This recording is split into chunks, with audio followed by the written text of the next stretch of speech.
বিড়ালটি অনেক ধনী পরিবারের কাজে ঢুকছিল। সে অনেক গরিব থাকার কারণে তার মালিকের ঘর থেকে কিছু মাংস তার ছেলে মেয়েদের জন্য চুরি করে নেয়। তা মালিকের ছোট মেয়ে দেখে ফেলে।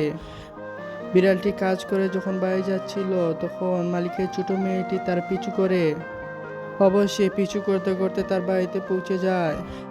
বিড়ালের বাচ্চাগুলো গোস্ত থেকে অনেক খুশি হয়। ছোট মেয়েটি দরজা ভেঙে ফেলে, গোস্তগুলা মাটিতে ফেলে দেয়, এতে বিড়ালটি অনেক খাদে।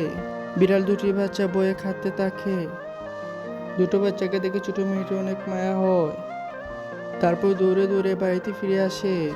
ফ্রিজ থেকে অনেকগুলো খাবার নিয়ে যায় এবং মা বাবাকে সব ঘটনা খুলে বলে।